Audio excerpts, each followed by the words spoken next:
Damos gracias a nuestro buen Dios porque nos da ese gran privilegio, nos bendice con el poder estar delante de Él, y al estar delante de Él en ayuno, adorarle, exaltar su nombre y además de esto recibir de parte de Él su guía y su dirección. Así que es un gozo y es una enorme bendición para quienes estamos aquí en esta mañana tener esta oportunidad.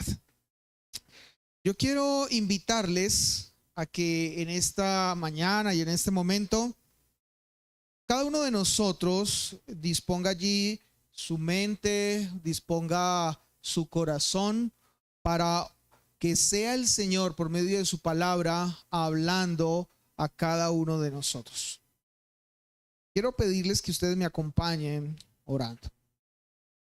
Buen Dios, al estar delante de ti, Señor, nos presentamos como aquel sediento que anhela, Señor, el agua, como aquel hambriento que desea profundamente el alimento.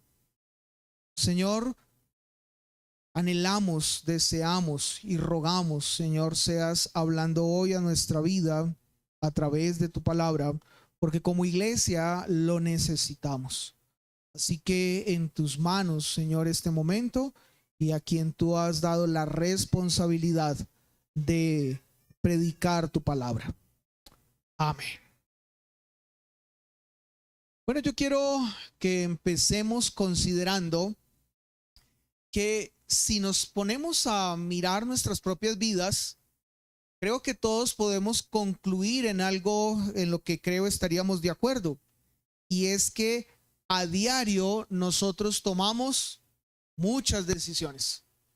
Constantemente nosotros estamos tomando decisiones, ¿cierto? Y yo creo que nosotros somos conscientes que no todas las decisiones son de igual importancia. No todas las decisiones tienen el mismo valor. Hay decisiones que son triviales, ligeras, y hay decisiones que son sumamente importantes. Por eso nosotros diferenciamos entre las decisiones del diario vivir y que quizás no son muy trascendentales, y las decisiones que justamente sí lo son, decisiones que son trascendentales y pueden cambiar la vida. Quiero contarles que desde hace mucho tiempo, desde que era muy joven, prácticamente un adolescente, me enseñaron que en la vida hay tres decisiones que son muy, pero muy, pero muy importantes. A diario, como les mencionaba hace un momento, nosotros tomamos muchas decisiones, pero me enseñaron que habían tres decisiones a lo largo de toda la vida que serían muy importantes. Y quiero compartírselas, en algún momento lo he hecho con algunos, pero quiero compartírselas nuevamente para quienes ya en algún momento he tenido esta oportunidad, de atrás hacia adelante, es decir, de esas tres decisiones, la menos importante a la más, aunque definitivamente las tres son sumamente importantes. La tercera decisión más importante que en la vida de una persona se va a tomar es: ¿a qué voy a dedicar mi vida? Es decir, esto está conectado con en qué voy a trabajar, o cuál va a ser mi profesión, qué es lo que yo voy a hacer para ganarme la vida. Y claro, cuando una persona tiene definida y clara esta decisión, pues su vida es mucho más tranquila. Si se enfoca en una profesión, si se enfoca en un arte, si se enfoca en algo específico, pues no va a tener que todos los días estar mirando qué hacer para ganar la vida o para obtener el sustento para su vida. Yo creo que nosotros conocemos personas que un día hacen una cosa, otro día hacen otra, otro día hacen otra, y definitivamente no les lleva esto como a tener una vida de tranquilidad y madurez. Así que entonces ¿qué voy a hacer con mi vida o a qué voy a dedicar mi vida, mi profesión, mi trabajo, quizás también el arte que yo voy a realizar? Es lo que va a hacer que mi vida sea más fácil o más difícil. De esa decisión depende eso. Pero ahora quiero mencionarles la segunda más importante. Y esta segunda más importante es: ¿con quién me voy a casar? ¿Con quién voy a unir mi vida? Esa es la segunda más importante. Y esa es muy importante porque de esa decisión va a depender mi felicidad o mi desdicha. Una de las dos. Claro, cuando uno va a tomar una decisión como esta, uno tiene que considerar si esa persona con la que yo voy a compartir mi vida será un creyente o será un incrédulo. Sabemos, y yo creo que las mujeres conocen esto muy bien, hay hombres muy bellos, muy guapos, príncipes azules, pero incrédulos, ¿cierto? Y a pesar de que sean en esta condición o estén en esta condición, eso no asegura que la felicidad haga parte de la vida. Uno puede tener al príncipe de Francia como esposo, pero si este hombre no es un hombre creyente, esa vida será una vida desdichada. Ahora, uno puede tener una esposa que sea una mujer que no tenga títulos, reconocimiento y que no tenga una cantidad de cosas que la harían resaltar frente a muchas, pero si es creyente, si es una mujer de Dios, con esa mujer se tendrá la felicidad de la vida. Así que entonces, ¿con quién me voy a casar? Es una decisión sumamente importante en la vida y que hay que pensarla con responsabilidad. Y la primera decisión más importante en la vida es si rendiré mi vida a Cristo o no. Si Cristo será para mí mi Señor, si Cristo será para mí mi Salvador, aquel que en el que yo me someto para obedecerle y para hacer su voluntad, o no lo haré. O Él será aquel que es admirado, reconocido por muchos, quizás por mí, pero eso no significa que sea mi Señor y aquel entonces en quien está depositada mi vida. De esa decisión dependerá entonces una eternidad de gozo o dependerá una eternidad de sufrimiento. Y por eso esa decisión es la más importante, porque esa decisión trasciende la vida, trasciende la muerte misma. Así que es todavía una decisión mucho más importante, la cual yo deberé entonces considerar con mucha responsabilidad. Así que aquí hay tres decisiones sumamente importantes. Muy seguramente alguno podrá considerar otras, pero quería compartirles estas tres para con eso mostrarles que definitivamente en la vida hay decisiones muy trascendentales a tomar. Como hay otras decisiones que no, son decisiones que son triviales. Muy seguramente usted esta mañana tuvo que tomar una decisión. ¿Ayunaré o no? ¿O comeré un pan? ¿Correcto? También una decisión un poco más trivial todavía. Supongamos en el caso mío, ¿me colocaré el saco de color gris o el de color negro? Bueno, en mi caso decidí el gris, pero eso no altera, no cambia, no hace que quizás algo trascendental suceda a partir de allí en mi vida.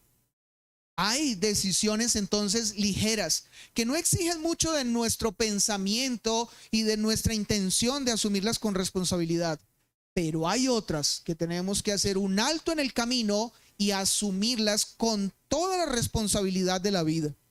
Quiero contarles lo que dijo un hombre que yo sé que muchos de ustedes han escuchado, Juan Calvino. Él fue un puritano francés del siglo XVI y él subrayó lo siguiente: aunque Dios gobierna todas las cosas por su providencia, el ser humano no queda exento de responsabilidad en la toma de decisiones. Por tanto, cada decisión debe tomarse en reverencia a Dios, reconociendo que nuestras acciones son medios por los cuales Él cumple sus propósitos. Así que entonces, Dios es soberano, pero eso no significa que yo no tenga que tener en cuenta mi responsabilidad a la hora de tomar decisiones, porque de una manera que nosotros no comprendemos, las decisiones que nosotros tomemos serán las que Dios use para cumplir sus planes y propósitos. Y eso no significa que Dios depende de nosotros, pero así es ese misterio con Dios. Así que entonces nosotros no debemos tomar las decisiones importantes como decisiones triviales. No podemos hacer ese cambio. Yo no puedo casarme con cualquier mujer, porque si lo hago, me enredo la vida. Yo no puedo simplemente decir otro día, decido si Cristo será aquel entonces en quien yo deposite mi alma o no, porque entonces eso coloca en un alto riesgo mi eternidad. Así que entonces yo creo que nosotros debemos ser conscientes de la importancia de las decisiones, y nosotros debemos aún ser conscientes de que cuando hablamos de iglesia, también en la iglesia sucede exactamente lo mismo. Hay situaciones que hacen que la iglesia todo el tiempo esté tomando decisiones. Es más, en muchos momentos hemos bromeado con algunas personas de decisiones que hay que tomar con la iglesia, pero que son triviales. Ejemplo, uno de ellos: ¿y de qué va a ser el siguiente almuerzo? Los próximos almuerzos que vamos a hacer, ¿de qué van a tratar? ¿Tendrán pollo o tendrán cerdo? ¿Será con huevo o con ensalada? Esos son decisiones triviales. O también hay otra decisión que podría en algún momento ser un poco más aparentemente importante, pero la vivimos tiempo atrás. Vamos a pintar el auditorio en el que el Señor nos ha puesto, el que el Señor nos ha dado. ¿De qué color lo pintamos? ¿Blanco o un color más oscuro para que no se note tanto cuando comienza a ensuciarse? Y al final la decisión fue blanco, pero no de eso dependería algo trascendental para la vida de nosotros como iglesia. Pero así como hay decisiones ligeras, y voy a contarles algo que pasó en la historia del cristianismo en el siglo XV, alrededor del siglo XV, en la época medieval. En una ocasión se reunieron eruditos en el estudio de las escrituras y se reunieron para discutir sobre algo que era aparentemente muy importante. Y a esas discusiones se les llamó las discusiones bizantinas. Quizás algunos de ustedes las han escuchado, ¿sí? Discusiones bizantinas. Y una de esas discusiones bizantinas se reunieron para eso, para determinar cuántos ángeles podían caber parados en la cabeza de un alfiler. Para eso se reunieron a decidir cuántos ángeles podían caber parados en la cabeza de un alfiler. Bueno, hay situaciones a las que le damos más trascendencia cuando no la tienen, pero también al contrario. Sin embargo, sí hay decisiones importantes para la iglesia, y aún hay decisiones importantes para una iglesia local como la nuestra. ¿Qué decisiones? La iglesia local en algunos momentos tendrá que verse con la decisión de a qué oficiales determinará como los oficiales de su iglesia, que nombrará como los oficiales de la iglesia. ¿Y a quién estamos haciendo referencia? Pastores y diáconos. Nosotros duramos más de un año, proceso de 2 años, donde estuvimos considerando cuál era la decisión a tomar con respecto a los diáconos de nuestra iglesia. No fue una decisión a la ligera. Y si en algún momento el Señor nos llevara a considerar el que hubiese un pastor, un nuevo pastor en la iglesia, esta no podría ser una decisión a tomar menos de 4 años, por lo menos, en un proceso así. Estaba esta semana en una reunión de pastores y hablando con uno de los pastores le preguntaba pastor, recuerdo que hace un tiempo usted nos compartió que en la iglesia estaban en el proceso de nombrar un nuevo pastor. Le pregunté, ¿ya lo hicieron? Y él me dijo, justamente este mes estamos terminando. Y le pregunté, ¿y hace cuánto ustedes empezaron el proceso? Me dijo, hace 5 años empezamos ese proceso. Y claro, una decisión como esa es sumamente importante, que no puede ser tomada a la ligera. Como también, por ejemplo, esta otra. Hay momentos donde el Señor ha ordenado a la iglesia que una persona sea expulsada, sea excluida de la membresía de la iglesia, que sea disciplinada aún a ese rango, a ese nivel. Pero esa decisión no es una decisión que pueda tomarse a la ligera, que simplemente un día la membresía de la iglesia se une y toma esa decisión. Para poder llegar allá tienen que pasar meses después de hacer un proceso previo de si realmente se pueden cambiar las cosas o si no, obedecer al Señor y tomar esa decisión aunque sea difícil. Hay decisiones difíciles para la iglesia.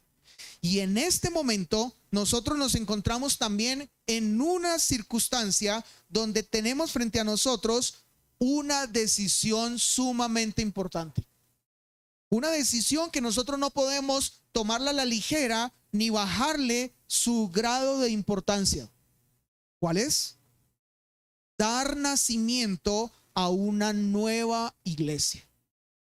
Esa es la decisión en la que Iglesia Bautista Reformada Faro de Gracia se encuentra.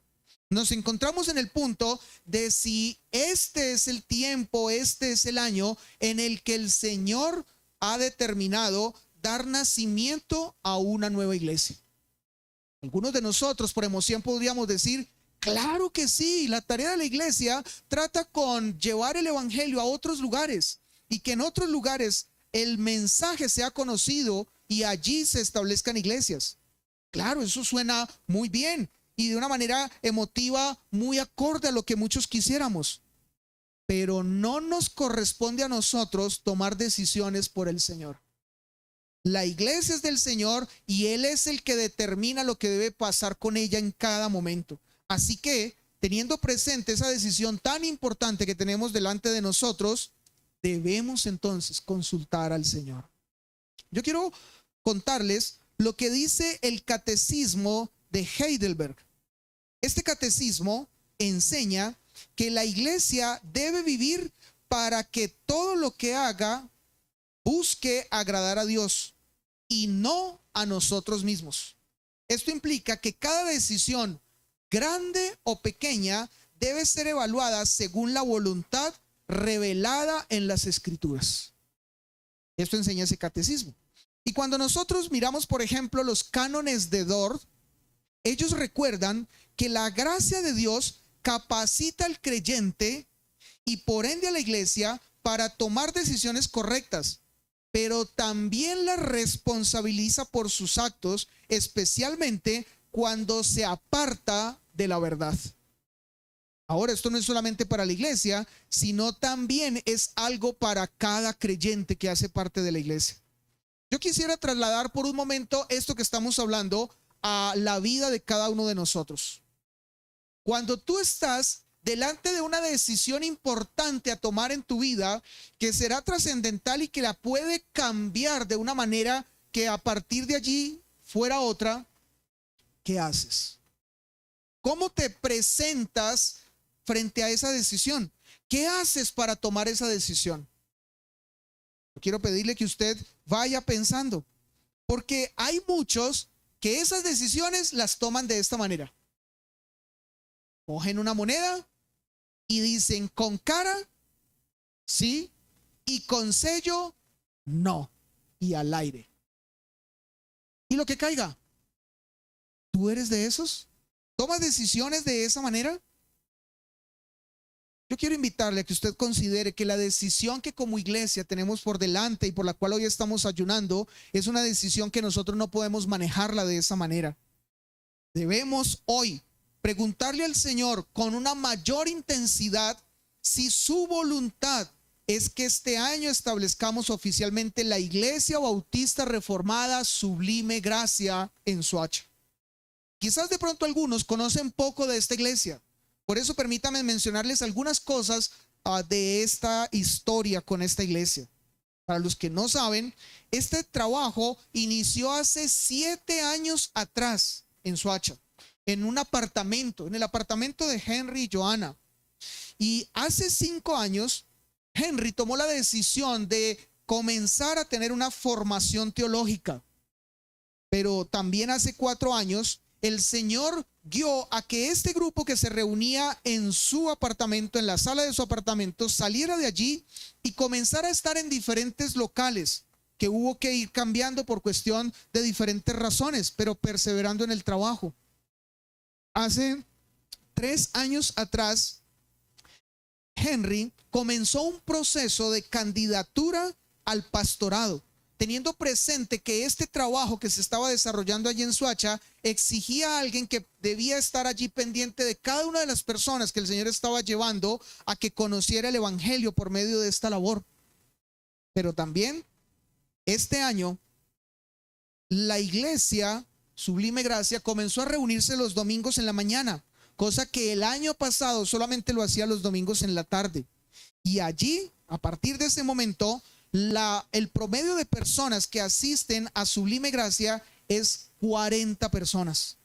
Y después de pasado un par de meses, comenzó a darse la escuela dominical, como Henry nos lo compartía el domingo pasado. Y ahora tiene un promedio de asistencia de 25 personas. Y no solamente de esta manera han crecido, sino también ha crecido en cuanto a las ofrendas, los diezmos y en cuanto a la responsabilidad de sostener a Henry como el obrero que está allí trabajando. El Señor está llevando a que diferentes cosas se desarrollen cada vez con mucha más claridad en este lugar. Pero pregunta, ¿es esto lo que nos dice a nosotros que la voluntad del Señor es que este año se establezca Sublime Gracia como una iglesia oficial? Nosotros solo debemos evaluar eso y a raíz de eso, entonces ya tomar la decisión, ¿sí hacerlo? La respuesta es no. Debemos presentarnos en oración, debemos presentarnos en ayuno y clamar a nuestro buen Dios para que sea Él quien nos diga, nos indique y nos dirige si esta es su voluntad o no. Este ayuno entonces tiene como propósito el que nosotros oigamos claramente la voz del Señor cuando en Mateo capítulo 16, versículo 18, en la mitad de este versículo, nuestro Señor Jesús expresó estas palabras: edificaré mi iglesia. Muchos han querido usurpar el lugar del Señor Jesús en la iglesia. Y muchos han querido decir qué es lo que con la iglesia se debe hacer. Muchos hoy se preguntan por qué hay tantas iglesias tan diferentes en la sociedad en la que nosotros estamos. Y la respuesta está aquí. Porque muchos han usurpado el lugar de Cristo en su iglesia y han querido decidir qué hacer con la iglesia, cómo desarrollarla, qué enseñar, hacia dónde dirigirla y establecer la visión, olvidándose que Jesús dijo: edificaré mi iglesia. Por eso entonces la responsabilidad de cada uno de nosotros es ir delante del constructor, es ir delante del arquitecto y preguntarle cuál es el siguiente paso. ¿Dónde debe ser colocado el siguiente ladrillo? ¿De qué manera debe ser levantada la siguiente pared? Porque si Él es el que edifica la iglesia, es a Él a quien le corresponde tomar estas decisiones. Ahora, estamos entonces en un ayuno. Y este ayuno tiene ese propósito: generar estas preguntas delante de nuestro Señor. Pero yo quiero nuevamente recordar por un momento qué es el ayuno bíblico. ¿Qué es lo que hoy nosotros estamos haciendo? Y creo que algo muy importante es empezar diciendo lo que no es el ayuno bíblico. ¿Qué no es el ayuno bíblico? No es aguantar hambre y seguir haciendo todo lo demás. Yo creo que ustedes han escuchado personas que dicen: estoy en ayuno, y están haciendo referencia a un ayuno espiritual, según ellos. Pero además de eso, ¿qué están haciendo? Trabajando, cumpliendo sus responsabilidades a diario, realizando las tareas cotidianas. ¿Es esto realmente un ayuno? No. ¿Qué no es el ayuno? No es el mecanismo para obligar a Dios a que haga mi voluntad. El Señor no ha establecido el ayuno para que, como muchos ya lo han dicho, a través de él yo tome el brazo del Señor y lo tuerza con el propósito de que al final el Señor termine accediendo a lo que yo le estoy pidiendo. Eso no sería un ayuno, sino sería una declaración de huelga de hambre hasta que el Señor me conteste. Y obviamente al Señor nosotros no lo podemos manipular. ¿Qué más no es el ayuno? No es una manera de demostrarle a los demás que soy muy espiritual. ¿Recuerdan que el Señor Jesús dijo eso? Cuando ayunes, que ninguno se dé cuenta que estés ayunando. Podríamos hoy en esta mañana preguntarle, levanten la mano a los que sí están ayunando, pero no tiene ningún propósito o sentido hacerlo de esta manera. No es mostrarle a los demás que soy más espiritual y por eso ayuno. Ahora, si esto no es el ayuno, ¿qué sí es el ayuno? Y voy a compartirles una definición que voy a estar recordando en lo que me resta de este tiempo de exposición. El ayuno es un medio de gracia que el Señor me ha dado para entrar en comunión con Él de manera especial, para rendir adoración y recibir su guía con respecto a algo sumamente importante. Otra vez yo quiero pedirle que usted considere lo que es el ayuno, y en esta mañana quiero traer a su mente y a su corazón lo que usted le invito a que lo guarde allí. El ayuno es un medio de gracia que el Señor me ha dado para entrar en comunión con Él de una manera especial, para rendir adoración y recibir su guía con respecto a algo sumamente importante. Esto ya nos dice de entrada a nosotros, entonces, que el ayuno tampoco es algo que yo pueda estar tomando como algo cotidiano, todos los días en ayuno, todas las semanas en ayuno. Mencionamos que hay decisiones que son triviales porque constantemente las estamos tomando, pero hay decisiones que son sumamente importantes en la vida de un cristiano y en la vida de la iglesia. Pues bien, como hay decisiones sumamente importantes, esas decisiones son las que se debieran realmente llevar delante del Señor y en adoración rogar de Él su guía y su dirección. Yo le hice la pregunta hace un momento, ¿y tú cómo tomas decisiones? ¿Con una moneda al aire? ¿Así las tomas? ¿O la manera de tomar decisiones importantes en tu vida son presentándote delante del Señor, colocándolo a Él como lo primero y lo más importante de ese día, adorarlo y rogar de Él su guía y dirección? Voy a hacer esta pregunta. ¿Cuántos de los que nos hemos casado, antes de habernos casado, lo que hicimos fue ayunar y preguntarle al Señor si esa mujer o ese hombre con el que nos casamos debía ser o era? Algunos lo piensan.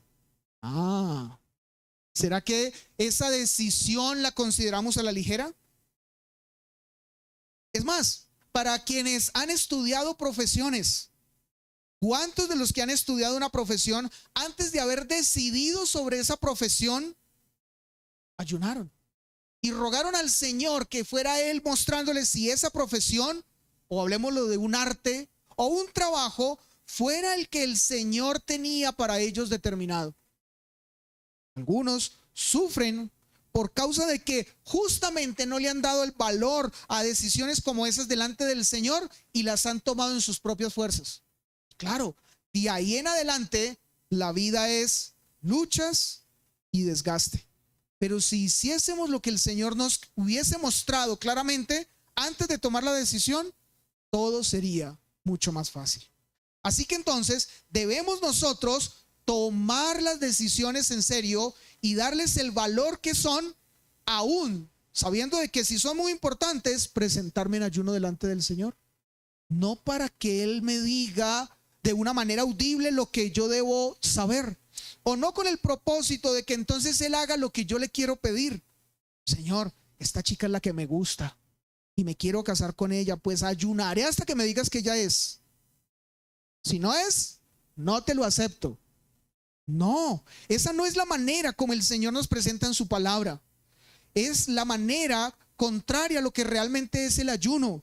El ayuno es un momento donde yo dejo todo a un lado y aparte y voy delante de Él.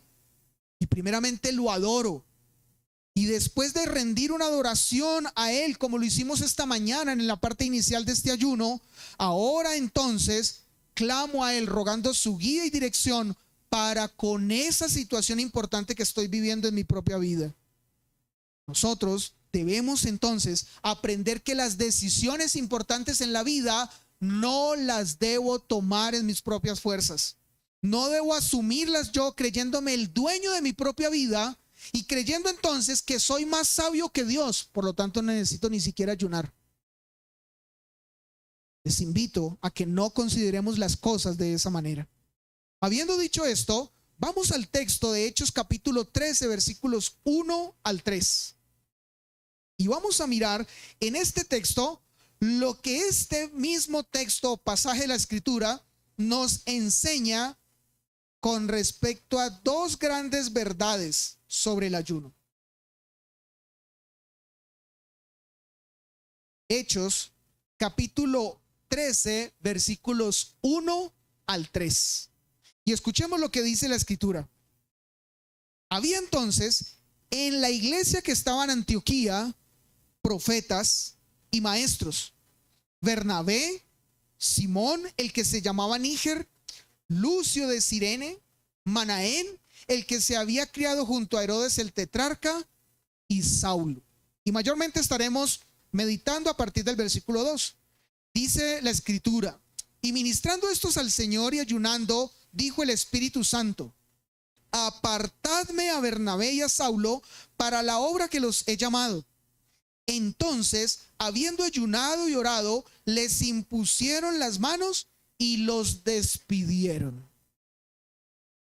Quiero invitarle entonces a que nuestra mente y corazón esté puesta en el versículo 2 y el versículo número 3.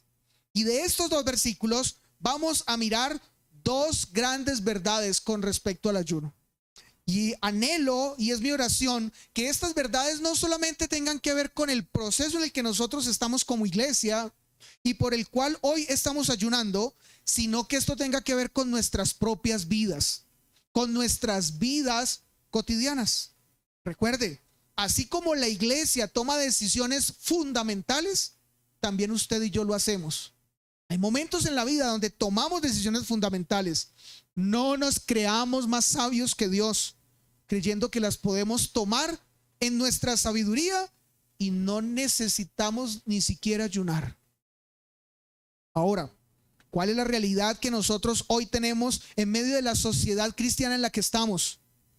El ayuno ha sido algo de lo que se ha abusado en medio de muchas iglesias. El ayuno ha sido algo que ha sido enseñado de una manera incorrecta en muchas iglesias. Y por eso, aún en el día de hoy, muchos cristianos que llegan a iglesias bíblicas como la nuestra, llegan con la posición de ¿ayuno? No, eso de ayuno, eso no es de Dios, eso no es bíblico. Eso es algo que es contrario a la Escritura. Pero cuando nosotros leemos el texto de Hechos capítulo 13, nos encontramos que no, que esto no es verdad. El hecho de que haya habido una mala práctica y una mala enseñanza en otros lugares no significa que el ayuno no sea una bendición para el cristiano y algo que el creyente y la iglesia debe hacer en pleno. De este texto entonces conoceremos dos grandes verdades. Seremos enseñados con dos grandes verdades. La primera es: para la iglesia primitiva, el ayuno hacía parte del ser iglesia. Eso es lo que nosotros encontramos en este texto. Para los creyentes del tiempo en el que nosotros estamos leyendo este texto de Hechos 13, para esa iglesia primitiva, el ayuno hacía parte del ser iglesia. Así como nosotros leemos textos que los creyentes de ese tiempo se reunían y compartían el pan y oraban y cantaban, también este texto nos lleva a nosotros a ver que de una manera muy común y como parte del ser iglesia, ayunaban. No veían eso como algo extraño o raro. Claro, el ayuno hacía parte del Antiguo Testamento y fue algo que en el Antiguo Testamento se practicó muchas veces y por razones muy claras que en el Antiguo Testamento están. Hoy no las conoceremos, pero que en el Antiguo Testamento fueron reveladas. Por eso, en el Nuevo Testamento la iglesia ayunaba como algo normal de su vida del ser iglesia. Y lo segundo que vamos a ver es que el ayuno era fundamental en las decisiones trascendentales de la iglesia. La iglesia ayunaba, eso hacía parte de su cotidianidad, pero no era que estuviesen ayunando por todo. Habían decisiones fundamentales y en esas decisiones es que ellos ayunaron. Vamos entonces a ver cada una de estas verdades. La primera, la iglesia primitiva ayunaba y el ayuno hacía parte de la cotidianidad del ser iglesia. Como les decía hace un momento, muchos cuestionan si el ayuno debiese ser. Muchos dicen, eso es algo que yo hoy no debiera practicar porque eso es algo que hace parte de la ley del Antiguo Testamento. Pero esto lo dicen por el mal manejo que las iglesias carismáticas han dado de esta práctica. Y porque dicen que al final lo que termina sucediendo es que ayunar es aguantar hambre. Pero hemos dejado claro que no lo es así. Por cierto, la iglesia había sido anunciada por nuestro Señor Jesús que debería ayunar. Para la iglesia no debe ser una sorpresa el pensar que el ayuno debe ser parte de ella. Cuando nosotros leemos Mateo capítulo 4, versículo 2, vemos que el mismo Señor Jesús ayunó, dando un ejemplo. Dice este texto, y después de haber ayunado, conocemos nosotros esa cifra. ¿Cuánto? 40 días y 40 noches. Ahora, Jesús ayunó porque Él decidió iniciar de esta manera así su ministerio, fortalecido en el Padre y en el Espíritu. Pero eso no significa que Él ayunó solamente para que Él pudiese empezar su ministerio de esta manera, sino para darnos a nosotros una orientación y ejemplo de cómo nosotros deberíamos hacer las cosas para el Señor en una mayor dependencia cada día más de nuestras vidas. Pero además de esto, también el mismo Señor Jesús, no solamente con su ejemplo, le mostró a la iglesia que debería ayunar, sino que se lo dijo que la iglesia debería ayunar. Marcos capítulo 2, versículos 18 al 20 dice, y los discípulos de Juan y los de los fariseos ayunaban.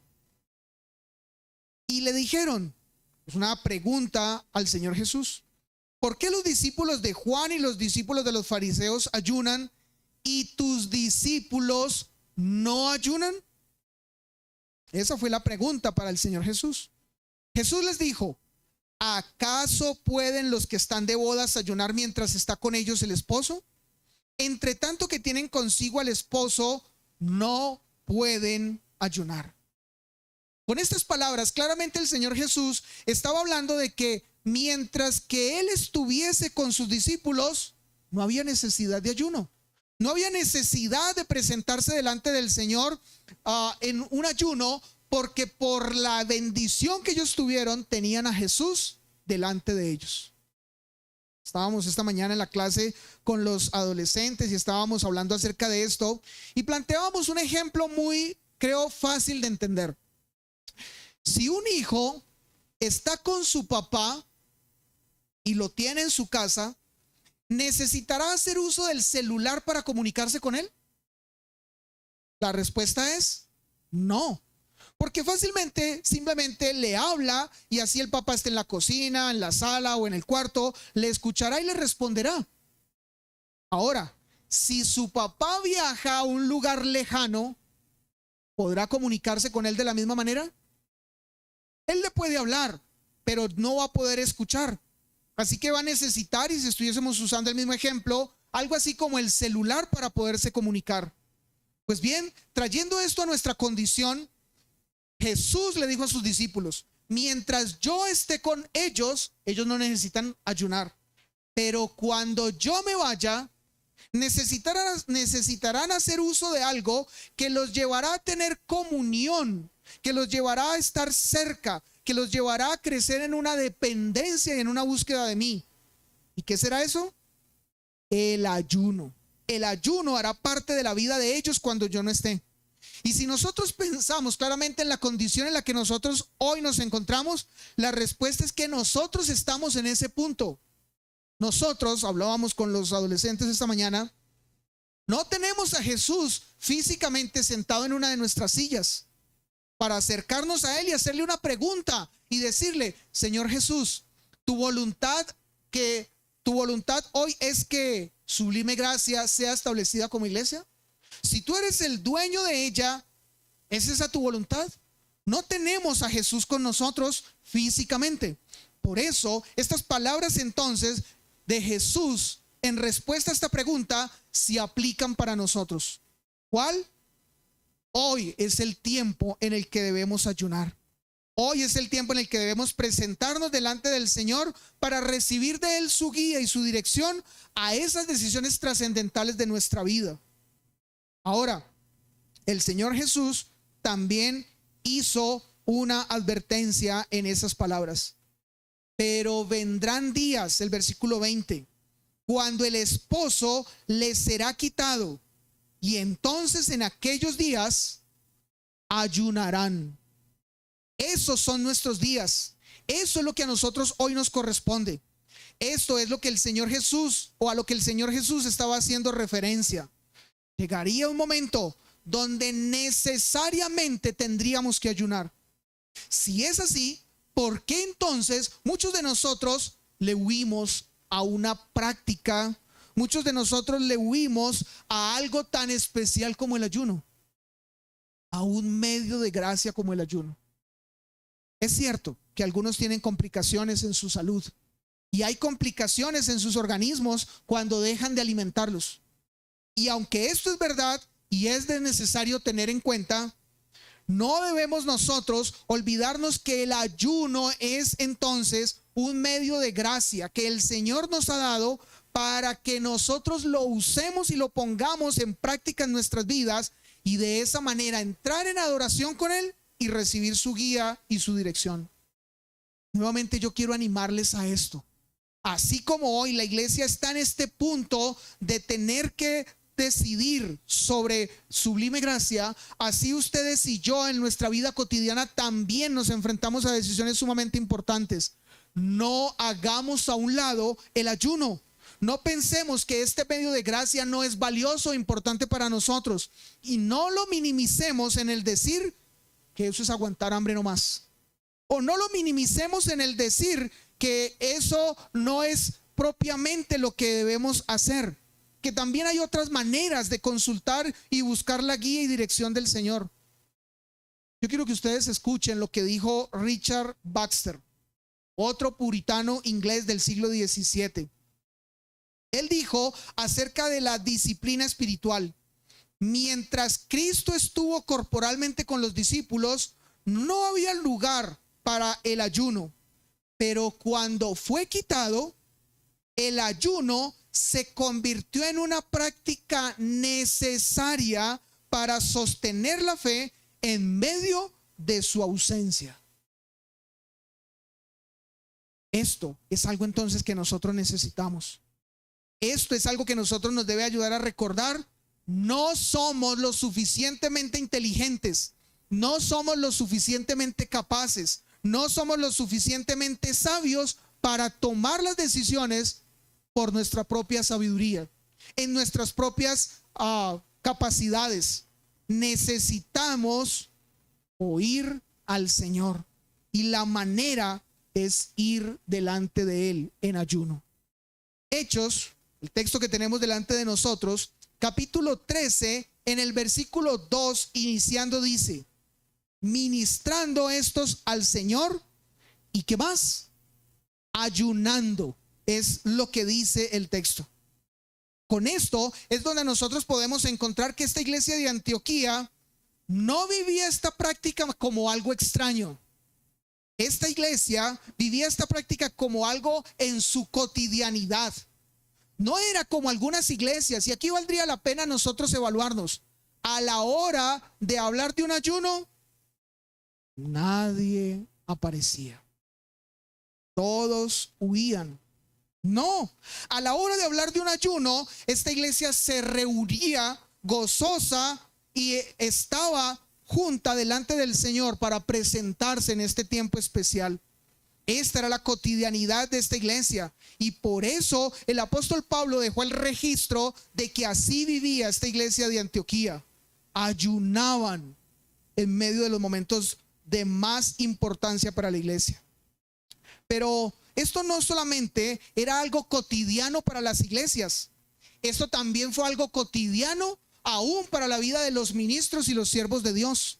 Segundo de Corintios capítulo 11 versículo 27 nos habla que de manera personal un hombre también tuvo esta misma práctica.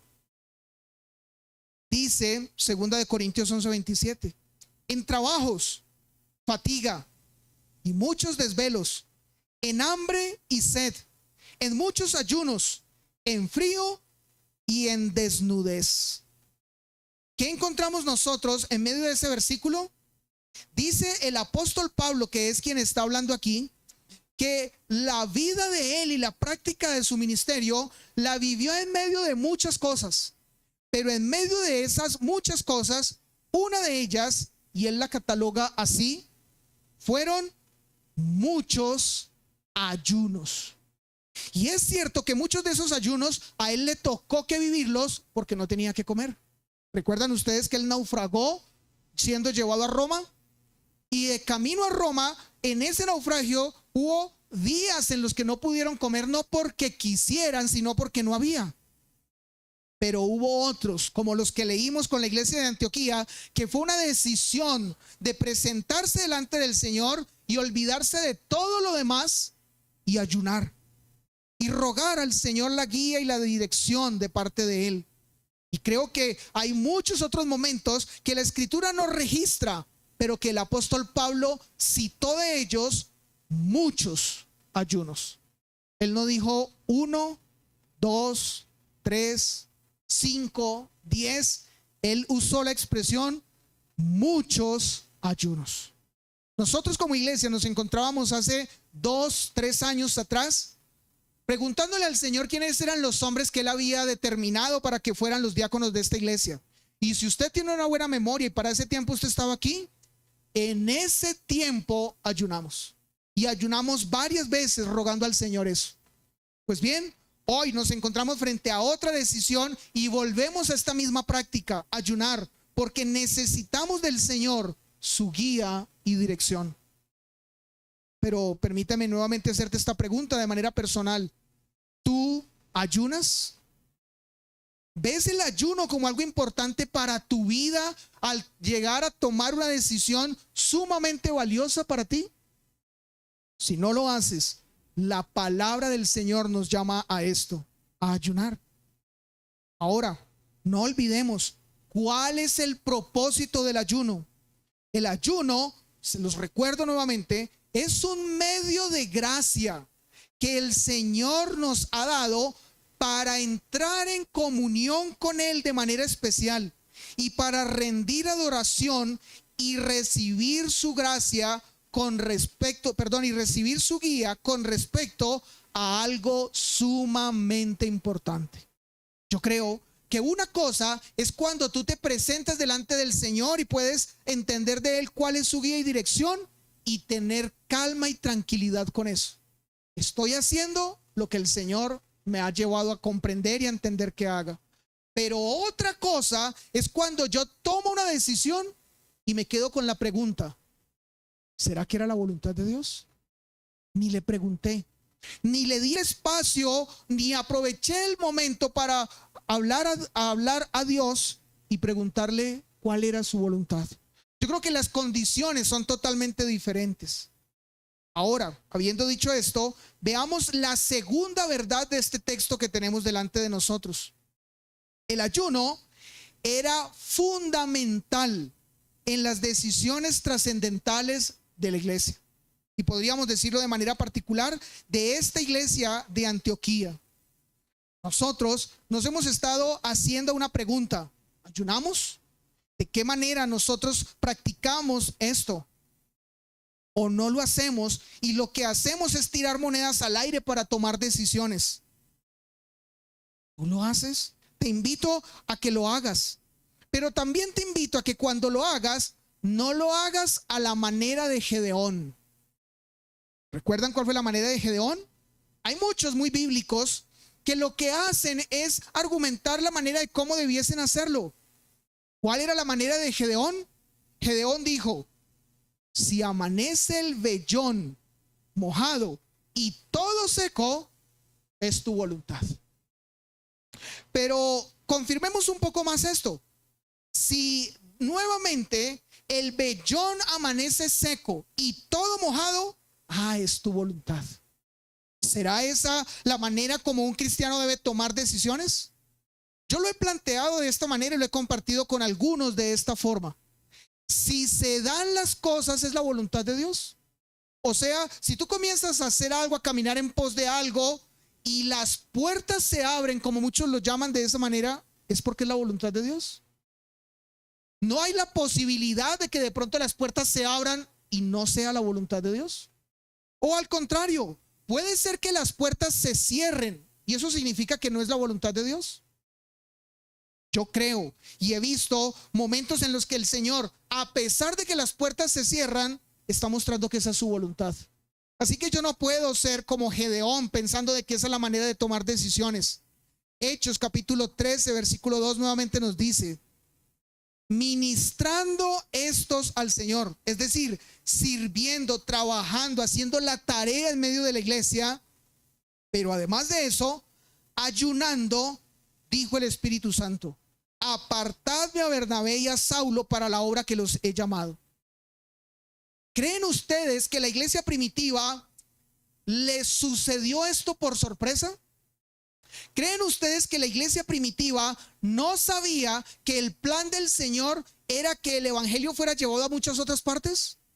La iglesia primitiva una y otra vez había sido anunciada de que esto sucedería, de que ese era el plan del Señor. Hemos hablado estudiando el libro de los Hechos que desde el inicio del libro de los Hechos el Señor Jesús les dijo, Hechos 1:8, y recibiréis poder cuando haya venido sobre vosotros el Espíritu Santo. ¿Y para qué?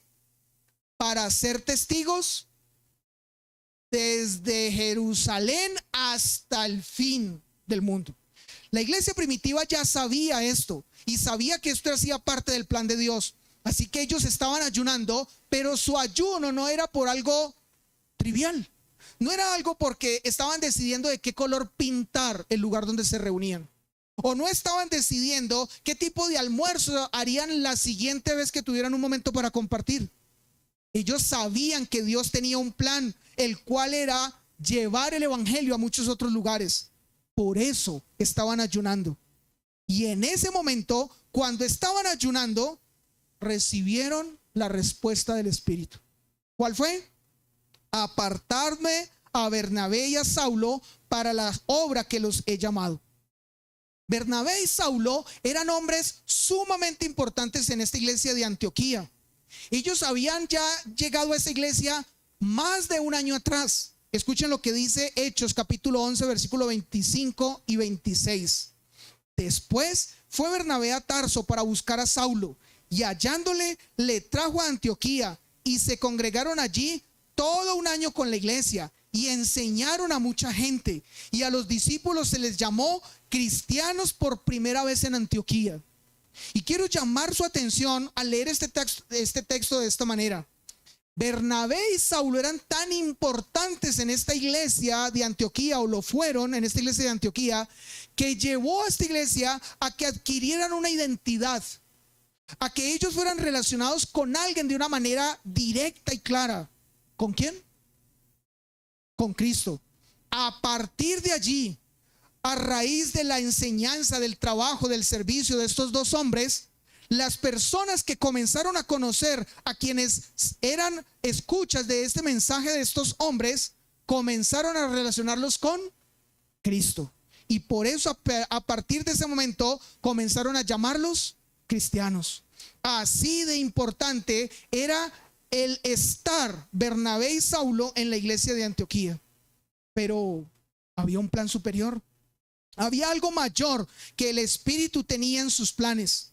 ¿Y cuál era esa revelación del Espíritu para con la iglesia? Esta: apartadme a Bernabé y a Saulo para la obra que los he llamado. Definitivamente, la iglesia no es aquella a la que le corresponde decidir lo que debía hacer por ella misma. Ustedes no notan que este texto nos muestra que la iglesia estaba debatiendo y se reunieron, como les conté, para mirar cuántos ángeles cabían en la cabeza de un alfiler. Esta no era el propósito del ser de ellos como iglesia.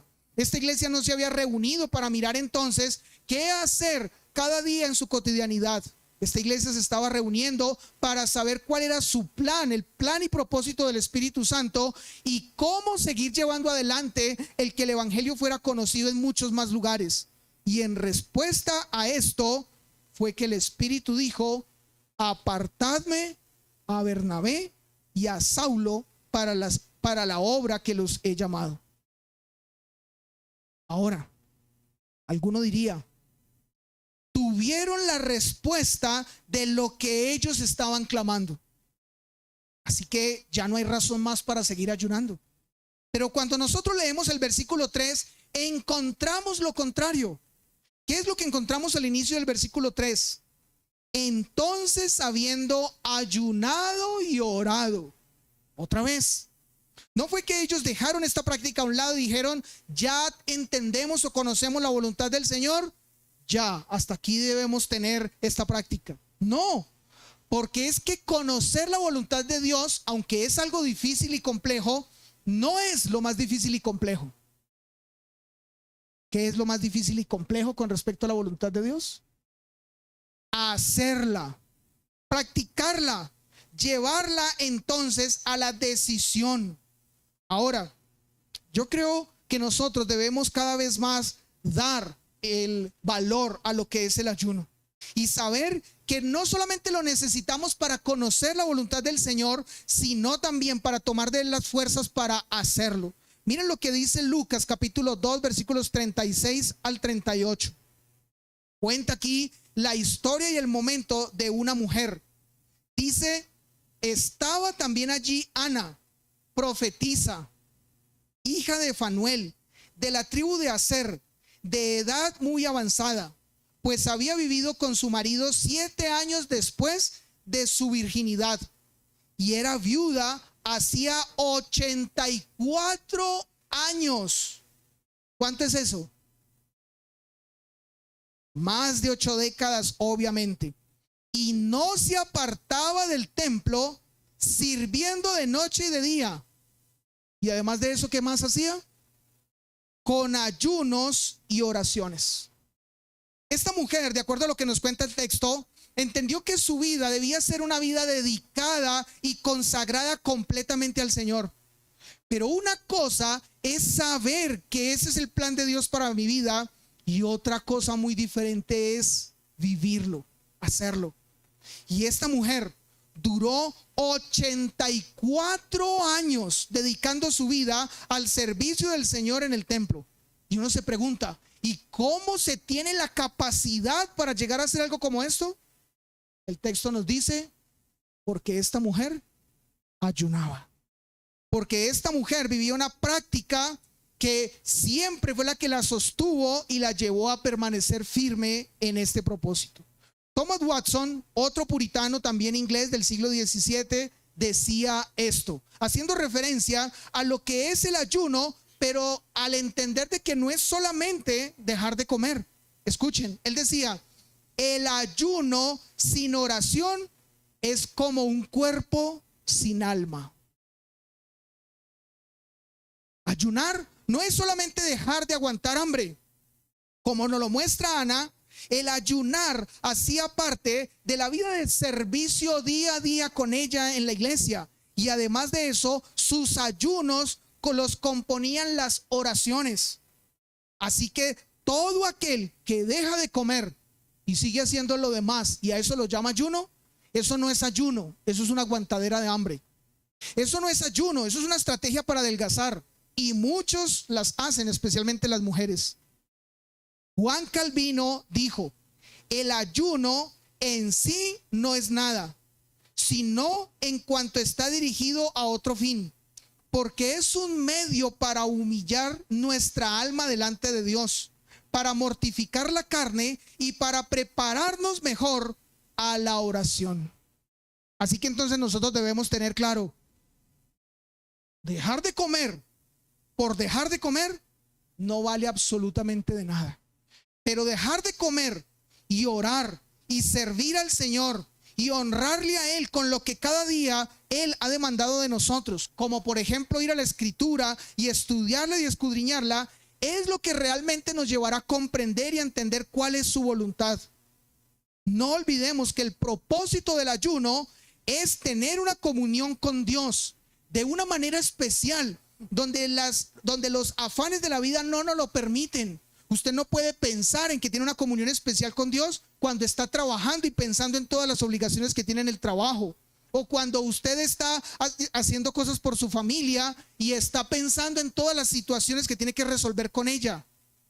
El ayuno tiene como propósito tener una comunión con Dios de manera especial, donde Él es el objeto de la adoración y donde usted se presenta delante de Él para recibir su guía y dirección con respecto a algo puntual y particular para su vida. Así lo debemos hacer como iglesia y así lo debemos practicar como creyentes y como cristianos. El mismo texto nos lo dice, y permítame otra vez recordárselo. Hechos 13. Ellos estaban ayunando y orando. Y fue por causa de ese ayuno y de esa oración que, al haber entendido la voluntad de Dios, hicieron lo más difícil para ellos. En una ocasión, hablando también de este texto, yo les pedía que nosotros usáramos la imaginación. ¿Por qué? Porque nosotros leemos que el texto nos plantea: ellos ayunaron, oraron, les impusieron las manos y los despidieron. Y a veces lo leemos muy a la ligera y no pensamos lo que realmente allí estaba sucediendo. Pero si usamos nuestra imaginación, ¿qué era lo que muy seguramente allí estaba sucediendo? De los ojos de estos hombres y mujeres de esta iglesia de Antioquía comenzaron a descolgarse lágrimas. Comenzaron a escucharse llantos. Comenzó a verse un montón de tristeza en medio de la iglesia, porque eran personas sumamente valiosas en medio del trabajo que se estaba haciendo allí. Pero el Espíritu Santo había dicho: despáchenlos. Les había dicho: envíenlos. Y esa era la parte más difícil, despojarse del no tenerlos a ellos. Así que entonces yo creo que nosotros debemos ser conscientes que el ayuno es algo para comprender más la voluntad del Señor, pero también para hacerla y ejecutarla en nuestras vidas, y por eso tomar de Él su fuerza y fortaleza. Segunda de Corintios capítulo 6 versículos 4 y 5 nos habla de otro momento donde el ayuno fue crucial y trascendental en esas decisiones importantes como iglesia. Dice el versículo número 4: antes bien, nos recomendamos en todo como ministros de Dios, en mucha paciencia, en tribulaciones, en necesidades, en angustias, en azotes, en cárceles, en tumultos, en trabajos, en desvelos, y termina diciendo el apóstol Pablo, en ayunos. Este texto es muy parecido al que leímos también de Corintios hace un poco, pero hay una diferencia en el contexto del texto. En el texto que leímos de Corintios hace un instante, el apóstol Pablo estaba hablando de lo que él había vivido en la cotidianidad de su labor como apóstol. Pero en el contexto de 2 de Corintios 6, 4 al 5, Pablo está hablando de aquellas cosas que se requieren de un ministro del evangelio, de aquellas cosas que debe calcular una persona que el Señor lo está llamando a desarrollar una tarea en su obra y en su iglesia. Y una de las cosas que el apóstol Pablo le está diciendo es: debes calcular que tienes que ayunar. Que el ayuno es práctica que debes considerar y tener constantemente en tu vida. No se puede desarrollar una vida de servicio al Señor sin el ayuno. Por eso, amados, tengamos en cuenta lo que es el ayuno. El ayuno es el medio de gracia que el Señor nos ha dado para entrar en comunión de una manera especial con Él y para adorarle, y además de eso recibir su guía y su dirección. Esto es lo que el Señor nos plantea a nosotros en su palabra. Por eso, como iglesia, hoy nos hemos presentado delante del Señor preguntándole si es su voluntad que establezcamos como iglesia a la que Él ha responsabilizado para llevar adelante el trabajo en Sublime Gracia, si es su voluntad que Sublime Gracia y su pastor sean establecidos este año como iglesia. Pero esto lo hemos hecho en un espacio donde nuestro deseo ha sido querer agradarle y exaltar su nombre. Yo quiero invitarles, amada iglesia, a que nosotros sigamos en la práctica de presentarnos de esta manera delante del Señor, que lo adoremos y lo honremos, pero para que de esa manera seamos mucho más guiados y tener mucha más claridad y entendimiento de que esta fue su voluntad. Recuerden que también esto lo hizo otra iglesia diferente. Esta otra iglesia tenía el mismo nombre, pero era de un lugar diferente. Esta iglesia era la iglesia de Antioquía de Pisidia. La que estábamos leyendo en el capítulo 13 es la iglesia de Antioquía de Siria, pero la de Hechos 14:23 es Antioquía de Pisidia. ¿Y qué pasa con la iglesia de Antioquía de Pisidia? Voy a citar este texto como el último texto que quiero que leamos en esta mañana. Cuando esta iglesia fue establecida y cuando se vieron en el momento de determinar quiénes debían ser los oficiales de la iglesia, sucede esto: y constituyeron ancianos en cada iglesia, y habiendo orado con ayunos, los encomendaron al Señor en quien habían creído. La iglesia ahora de Antioquía de Pisidia sabía: no se puede tomar una decisión sin antes ir delante del Señor para que Él guíe y dé dirección a la iglesia. Es algo de lo que nosotros debemos cohibirnos, y es algo de lo que nosotros no debemos prestarnos a considerar que podemos hacerlo en nuestras fuerzas y por nuestras capacidades. Es algo que debemos consultar delante del Señor. Así que, si el ayuno es un medio de gracia que el Señor nos ha dado para entrar en comunión con Él de manera especial y para rendir adoración y recibir de Él su guía y su respuesta a lo que nosotros presentamos de manera importante delante de Él, no dudemos en ningún momento en hacerlo, en volverlo una práctica para nuestra iglesia. Oremos. Buen Dios, hoy nos presentamos, buen Padre Celestial, y lo hacemos, Señor, con una reverencia, reconociendo, Señor, que siendo tú el dueño de la iglesia, es a ti y no a nosotros los que nos corresponden tomar la decisión de qué hacer con tu iglesia misma. Señor, perdónanos cuando nosotros hemos usurpado tu lugar, tu puesto. Cuando nosotros somos los que hemos decidido qué es lo que debe hacerse en la iglesia. Cuando nosotros, Señor, planteamos según nuestra sabiduría lo que creemos que debe ser hecho. Perdónanos, Señor, en esto. Y te pedimos, Señor, que a través de este tiempo de ayuno que hoy presentamos delante tuyo, seas trayendo guía y dirección a nuestra iglesia. Tú has colocado en esta iglesia hombres con la responsabilidad de evaluar, de considerar, de orar. Pero la tarea de ellos, Señor, no es exclusiva solo para ellos. Todos como iglesia debemos rodear, Señor, estos hombres y también, Señor, clamar a ti por guía y dirección. Sabemos que cuando esto es hecho y cuando tu palabra es evaluada y estudiada, entonces encontramos cuál es exactamente tu voluntad para con nosotros como iglesia. Señor, nos presentamos humildemente delante de ti, reconociendo no tenemos la capacidad para esta decisión, ni para esta, ni para las otras decisiones importantes en nuestras vidas. Por eso vamos delante de ti en ayuno y en oración, rogando tu guía y tu dirección. Guíanos, Padre Celestial. Llévanos al entendimiento de tu voluntad. Es nuestra oración y nuestro ruego en este momento. A ti, buen Padre, sea dada la gloria y sea dada la honra por los siglos de los siglos. Amén.